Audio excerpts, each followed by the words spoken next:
गुरु ब्रह्मा महिमालिक शरणं गुरु ब्रह्मा महिमालिक शरणं।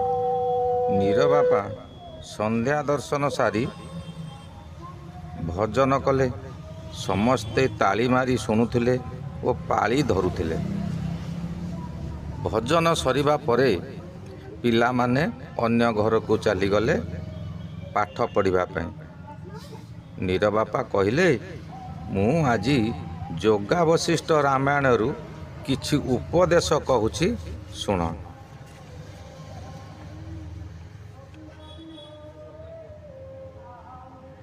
प्रथम रे अज्ञान अति बलवान।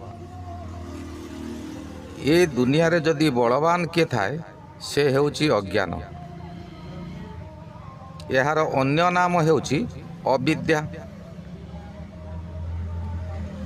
अन्य संख्यक जन्म धरी चली आसीथिबारु अविद्या अति दृढ़ हो जाइछि।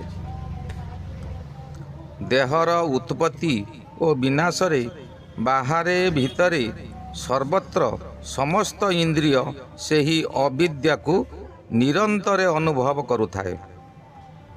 एणु सेही अविद्या दृढ़ हो जाइथाए। अविद्या को दूर करिबा पई परम ब्रह्म परमात्मा स्वरूप यथार्थ ज्ञान हेबा आवश्यक।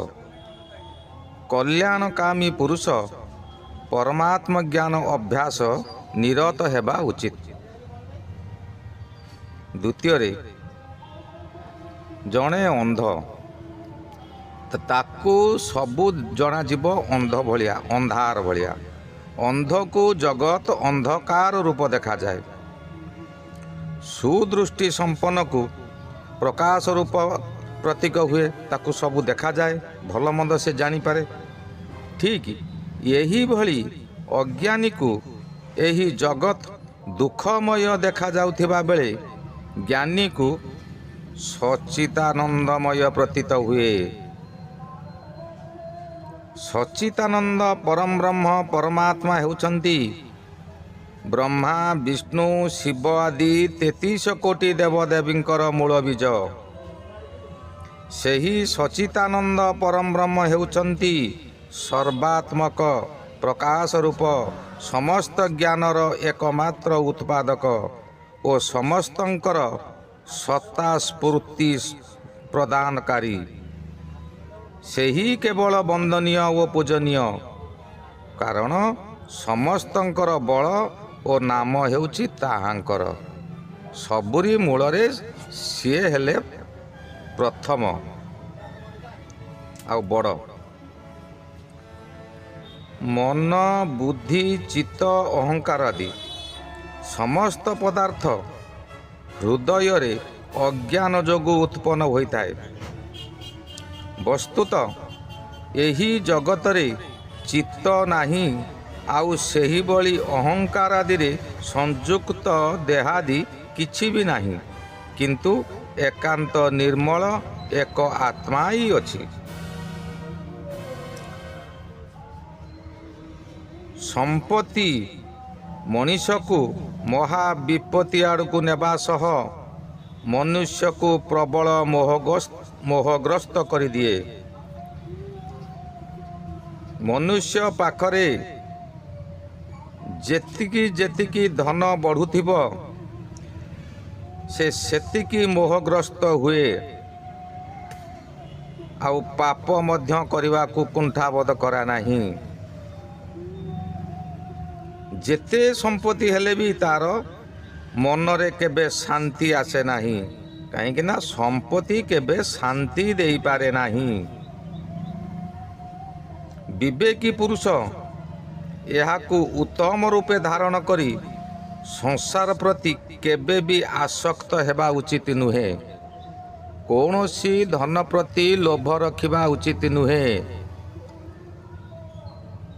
लोभरू पाप हेब एवं पापरू मृत्यु। एही संसार रे आयु हेउछि उत्पात वायु। मित्र होइथांती प्रबल शत्रु। ये कथाटी को भल भाव बुझ। ଏ ସଂସାରରେ ଆୟୁ ଆମ୍ଭମାନଙ୍କର ଆୟୁ ହେଉଛି କେବଳ ବାୟୁ, ଆଉ କିଛି ନୁହେଁ। ବାୟୁ ନଥିଲେ ଆମେ ବଞ୍ଚିପାରିବା ନାହିଁ। ବାୟୁ ଯୋଗୁଁ ଆମର ଆୟୁ ବୃଦ୍ଧି ହୁଏ, ହାନି ବି ହୁଏ। ଏବେ ଦେଖ, ବାୟୁମଣ୍ଡଳକୁ ଦୂଷିତ କରାଯାଉଛି, ତେଣୁ ଆମର ପରମାୟୁ ଧୀରେ ଧୀରେ କମି କମି ଆସୁଛି। ଆମମାନଙ୍କର ମିତ୍ର କିଏ? ଯିଏ ଆମର ଶତ୍ରୁ ସେଇ ହେଉଛି ଆମର ମିତ୍ର। କାହିଁକି ନା ସେମାନେ ମିତ୍ରତା କରି, ଖୋସାମତ କରି ଆମମାନଙ୍କୁ ସର୍ବନାଶ କରିଦିଅନ୍ତି। ଆମେମାନେ ଧନ ଲୋଭରେ ଏତେ ଧନ ମାୟାରେ ଜଡ଼ିତ ଥିବା ଯେ ଆମେ ତାହା ଦେଖି ମଧ୍ୟ ଦେଖିପାରିବା ନାହିଁ। ଚକ୍ଷୁ ଥାଇ ମଧ୍ୟ ଅନ୍ଧ, ଯେପରି ଗାନ୍ଧାରୀ ଚକ୍ଷୁ ଥାଇ ମଧ୍ୟ ଅନ୍ଧ ହୋଇଥିଲେ। ବନ୍ଧୁ ହୋଇଥାନ୍ତି ବନ୍ଧନ, ଆଉ ଧନ ହୋଇଥାଏ ପ୍ରବଳ ମୃତ୍ୟୁ। ବନ୍ଧୁ ହୋଇଥାନ୍ତି ବନ୍ଧନ। ବନ୍ଧନ ଅର୍ଥ ଆମର ବନ୍ଧୁ ହେଲା କିଏ? ଆମକୁ ଯିଏ ସ୍ନେହରେ ବାନ୍ଧି ରଖିଲେ, ସେଇ ହେଲେ ଆମର ବନ୍ଧୁ। ଆଉ ଧନ ହେଉଛି ପ୍ରବଳ ମୃତ୍ୟୁର କାରଣ। ଏହି ଧନ ପାଇଁ କେଉଁ ସମୟରେ ଯେ ଜୀବନ ଯିବ ତାହା ଠିକ୍ ନାହିଁ। ଧନ କେବଳ କ୍ଷଣିକ ମାତ୍ର। ଧନରେ କେବେ ଗର୍ବ କର ନାହିଁ। ଧନ ମନୁଷ୍ୟକୁ ଶାନ୍ତି ଦେଇପାରେ ନା। ସୁଖ ହିଁ ଅତ୍ୟନ୍ତ ଦୁଃଖ। ବର୍ତ୍ତମାନ ଆମେ ଭଲ ଖାଉଛୁ, ଆହୁରି ଭଲ ଖାଇବା ପାଇଁ ଆମେ ଅଧିକ କେଉଁଠାରୁ ସଂଗ୍ରହ କରୁଛୁ। ତାହା କିପରି ସଂଗ୍ରହ କରାଯାଉଛି? ଭଲରେ ସଂଗ୍ରହ କରାଯାଉଛି କି ମନ୍ଦରେ ସଂଗ୍ରହ କରାଯାଉଛି? ତାହା ଭଲ ଭାବରେ ଚିନ୍ତା କରିବା ଦରକାର। ଆମେ ଖାଇବାରେ ସୁଖ ପାଉ, ତେଣୁକରି ସେହି ସୁଖ ହେଉଛି ଅତ୍ୟନ୍ତ ଦୁଃଖ। ସମ୍ପତ୍ତି ରାଶି ବଡ଼ ବିପତ୍ତି ହୋଇଥାଏ। ମୋର ଏତେ ସମ୍ପତ୍ତି ଅଛି, ଏତେ ବ୍ୟାଙ୍କ ବାଲାନ୍ସ ଅଛି, ଏତେ ଜମିବାଡ଼ି ଅଛି, କୋଠା ଅଛି, ଏତେ ଗାଡ଼ି ଘୋଡ଼ା ଅଛି, ସେଇ ହେଲା ସବୁଠାରୁ ବଡ଼ ବିପତ୍ତି ଜିନିଷ। ସମ୍ପତ୍ତି ହେଉଛି ବିପତ୍ତି। ରୋଗ ହେଉଛି ସଂସାରର ପ୍ରବଳ ରୋଗ। ଭୋଗ ହେଉଛି ସଂସାରର ପ୍ରବଳ ରୋଗ। ଏଇ ଜ୍ୱର, ସର୍ଦ୍ଦି କି ଆଉ କ'ଣ ହେଲା, ଏଇଟାକୁ ରୋଗ କୁହାଯିବ ନାହିଁ। ଏ ତ ଶରୀରର ରୋଗ। ମନର ରୋଗ ହେଉଛି ସେଇ ପ୍ରବଳ ରୋଗ। କିଏ? ନା ଭୋଗ। ଆମେ ଭୋଗ କରିବୁ, ଆମେ ଅୟସ କରିବୁ, ଆମେ ଗାଡ଼ି ଘୋଡ଼ା ଚଢ଼ିବୁ, ଆମେ ଗଜଦନ୍ତ ପଲଙ୍କରେ ଶୟନ କରିବୁ, ଆମ ପାଖରେ ଦାସଦାସୀ ଖଟିଥିବେ, ଆମ ପାଟିରୁ କଥା ନ ବାହାରିବା ପୂର୍ବରୁ ଆମକୁ ଯୋଗାଇ ଦେଉଥିବେ। ସେଇ ଭୋଗ ଲାଳସା ହିଁ ଆମର ହେଉଛି ରୋଗ। ଏଠାରେ ସୁଖ କେବଳ ଦୁଃଖ ଦେବା ପାଇଁ ହୋଇଥାଏ। ଏ ଯେଉଁ ସୁଖ, ଏ କେବଳ ମନରେ ଦୁଃଖ ଦେବା ପାଇଁ। ପରୀକ୍ଷା କର, ତମେ ବହୁତ ଭୋଗ ବିଳାସରେ ରହିଛ। ତମର ଜଣେ ତଳିଆ କର୍ମଚାରୀ କି ସେବାକାରୀ, ତାକୁ କହିଲ ଏଇ ଜିନିଷଟା ଆଣିଦେ, ସେ ଆଣିକି ଠିକ୍ ସମୟରେ ଦେଇପାରିଲା ନାହିଁ, କିମ୍ବା ଦେବାକୁ ଆଣିବା ସମୟରେ ତାହା ନଷ୍ଟ ହୋଇଗଲା। ସେଇଠି ମନରେ ଦୁଃଖ ଆସିବ। କାହିଁକି ନା ସେହି ଜିନିଷଟାକୁ ଭୋଗ ରୂପରେ ତମର ଲୋଭ ଅଛି। ଲୋଭ ରହିଲେ ଦୁଃଖ ହେବ। ଆଉ ଜୀବନ ହୋଇଥାଏ ମୃତ୍ୟୁର ଉପହାର। ଆମ ଜୀବନ, ଆମକୁ ଯେତେବେଳେ ଜନ୍ମ ହେଲେ, ଆମେମାନେ ଯେତେବେଳେ ଜନ୍ମ ହେଲେ, ମୃତ୍ୟୁ ହେଇକି ଜନ୍ମ ହେଲେ। ମୃତ୍ୟୁ ନହେଲେ ଜନ୍ମ ହେବ କିପରି? ତେଣୁ ମୃତ୍ୟୁ ହେଲେ ଉପହାର ସ୍ୱରୂପ ଆମେ ଜନ୍ମ ଲାଭ କରିବା। ଏହି ମାନବ ସମୁଦାୟ ସ୍ୱଭାବତଃ ବିଷୟ ବଶୀଭୂତ। ଏଣୁ ଜଣେ ଅନ୍ୟର ସ୍ତ୍ରୀ ଆଉ ଧନ ଅପହରଣ କରିବା ପାଇଁ ଲୋଲୁପ ହେବାରେ ଲାଗିଥାନ୍ତି। ମନେକର ତମ ପାଖ ପଡ଼ିଶା ଜଣେ ଖୁବ୍ ଭଲରେ ଚଳିଲା, ସିଏ ସୁଖରେ ଚଳିଲା, ଖାଇବାକୁ ପାଉନଥିଲା, ଭଲରେ ଗଣ୍ଡେ ଖାଇବାକୁ ପାଉଛି, ତାହା ତମ ଦେହରେ ଯିବ ନାହିଁ। ତାର ଗୋଟିଏ ସୁନ୍ଦରୀ ସ୍ତ୍ରୀ ଅଛି, ତାକୁ ଦେଖି ସବୁବେଳେ ତମର ଲାଳସା ହେବ। ଏହା ହେଉଛି ଲୋଲୁପ ଦୃଷ୍ଟି। ତମେମାନେ କେବେ ଅନ୍ୟର ଧନକୁ ଲୋଲୁପ ଦୃଷ୍ଟିରେ ଚାହିଁବ ନାହିଁ। ଏ ଚକ୍ଷୁ ପରମବ୍ରହ୍ମ ଆମକୁ ଚକ୍ଷୁ ଦେଇଛନ୍ତି ଦେଖିବା ପାଇଁ। ଆମେ ସେଟାକୁ ମନା କରିବାନି ଯେ ଆମେ ଦେଖିବା ନାହିଁ ବୋଲି। ଚକ୍ଷୁରେ ନ ଦେଖିଲେ ଆମେ ସେ ଭଲ କି ମନ୍ଦ ଆମେ ଜାଣିବା କେମିତି? ଆମେ ଦେଖିବା, କିନ୍ତୁ ସେଇଠାରେ ଆମର ଚଞ୍ଚଳ ମନକୁ ଆୟତରେ ରଖିବାକୁ ପଡ଼ିବ। ତା ପ୍ରତି ଲୋଲୁପ ଦୃଷ୍ଟି ଆଣିବା ନାହିଁ। ମା ବୋଲି ସ୍ନେହ କରିବା।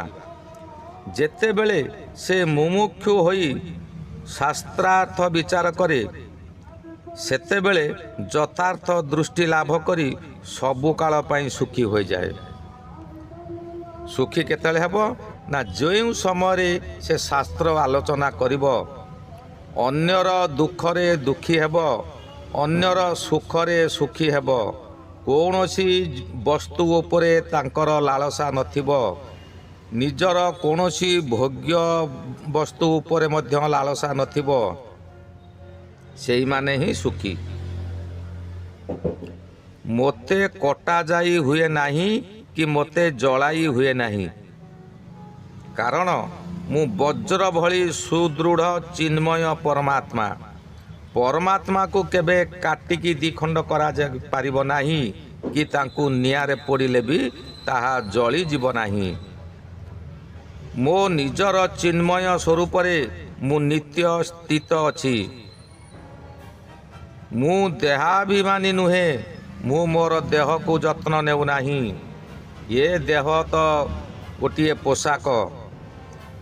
ପୋଷାକ ଯେପରି ଚିରିଗଲେ ତାକୁ ଆମେ ଫିଙ୍ଗି ଦେଉଛନ୍ତି, ସେହିପରି ଏ ଦେହ ମଧ୍ୟ ଫିଙ୍ଗାଯିବ।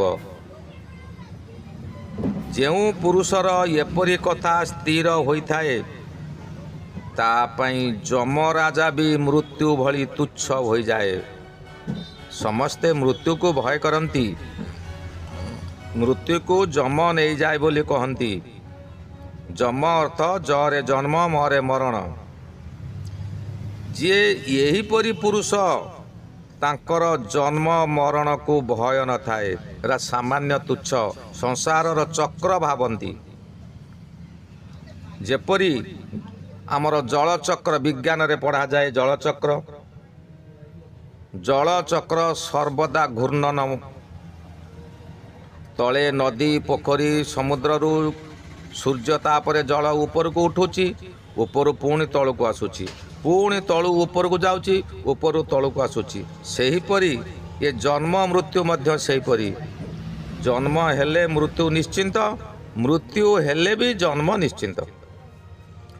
ଉତ୍ତମ ଶାସ୍ତ୍ର ଅନୁସାରେ ବ୍ୟବହାର କରୁଥିବା ତଥା ତତ୍ତ୍ୱଜ୍ଞାନ ନିମନ୍ତେ ପରସ୍ପର ବାଦ ବିବାଦ କରୁଥିବା ସତ୍ପୁରୁଷମାନଙ୍କ ମଧ୍ୟରୁ ଯିଏ ସମସ୍ତଙ୍କୁ ଆହ୍ଲାଦ ପ୍ରଦାନକାରୀ ଆଉ ଅନିନ୍ଦନୀୟ, ସେ ହିଁ ଶ୍ରେଷ୍ଠ ହୋଇଥାଏ। ବାସନା ରହିତ ହୋଇଗଲେ ସମସ୍ତ ଜୀବ ସମାନ ହୋଇଯାଆନ୍ତି। ବାସନା ମାନେ ଲାଳସା। କାହାରି ପ୍ରତି ଶତ୍ରୁତା ଆଣିବା ନାହିଁ। ସମସ୍ତଙ୍କୁ ଆମେ ଯଦି ମିତ୍ର ବୋଲି ଭାବିବା, ତାହେଲେ ସେମାନେ ମଧ୍ୟ ଆମର ମିତ୍ର ହୋଇଯିବେ। ଏ ସମସ୍ତ ଜୀବ ଦିନେ ବୃକ୍ଷର ଶୁଷ୍କ ପତ୍ର ଭଳି ଉଡ଼ି ଉଡ଼ି ବିଭିନ୍ନ ଦିଗରେ ପଡ଼ିବେ, ଅର୍ଥାତ୍ ସ୍ୱର୍ଗରେ, ନର୍କରେ ଓ ମର୍ତ୍ତ୍ୟଲୋକରେ ପଡ଼ିବେ। ସଂସାରର ଯେତେ ନଦୀ ସବୁ ଉଦ୍ଗମ ସ୍ଥାନରୁ ବାହାରି ସମୁଦ୍ରରେ ପଡ଼ିଥାନ୍ତି। ହେଲେ ଏ ଶରୀର ରୂପୀ ନଦୀର ଯେଉଁ ଆୟୁ ରୂପୀ ଜଳ, ତାହା କେବଳ ଯିବାରେ ଲାଗିଥାଏ, ଆଉ କେବେ ବି ଫେରେ ନାହିଁ। ଭୟଙ୍କର ଶତ୍ରୁଭୂତ ବିଷୟ ରୂପୀ ଚତୁର ଚୋର ଚାରିଆଡ଼େ ବୁଲୁଥାନ୍ତି। ଏପରିକି ତମମାନଙ୍କ ପାଖରେ ମଧ୍ୟ ସେହି ଚତୁର ରୂପୀ ଚୋର ତମରି ପାଖରେ ଥାନ୍ତି, ତମକୁ ଖୋସାମତ କରନ୍ତି, ତମର ଖୋସାମତିଆ କରନ୍ତି। ତମେ ଯାହା କରିବ ସେମାନେ ତମକୁ ଆହୁରି ଖୋସାମତ କରିକି ଅଧିକ ପାପ କରିବାକୁ ଚେଷ୍ଟା କରିବେ। କାହିଁକି ନା ସେମାନଙ୍କର ଅର୍ଥ ଦରକାର। ଅର୍ଥ ପାଇଁ ସେ ତମକୁ ଦରକାର ପଡ଼ିଲେ ଶତ୍ରୁ ପାଖକୁ ଠେଲି ଦେଇ ମଧ୍ୟ ନିଜେ ଦୂରେଇକି ରହିବେ। ତମେ ମରିଯାଅ, ତାଙ୍କର କିଛି ନାହିଁ। ତେଣୁ ମାନବ ସଦାସର୍ବଦା ଜାଗ୍ରତ ରହିବା ଆବଶ୍ୟକ। ଏହିପରି ଆହୁରି ବହୁତ ଗୁଡ଼ିଏ କଥା ଅଛି। ଏହି ସବୁ ନିୟମ ମାନି ଚଳିଲେ ଆମ୍ଭେମାନେ କେବେ ବିପଦରେ ପଡ଼ିବା ନାହିଁ। ଏ ଦୁନିଆ ମଧ୍ୟ ଶାନ୍ତିରେ ରହିବ। ଗୁରୁ ବ୍ରହ୍ମ ମହିମା ଆଲେଖ ଶରଣ, ଗୁରୁ ବ୍ରହ୍ମ ମହିମା ଆଲେଖ ଶରଣ, ଗୁରୁ ବ୍ରହ୍ମ ମହିମା ଆଲେଖ ଶରଣ, ଶରଣ ଶରଣ।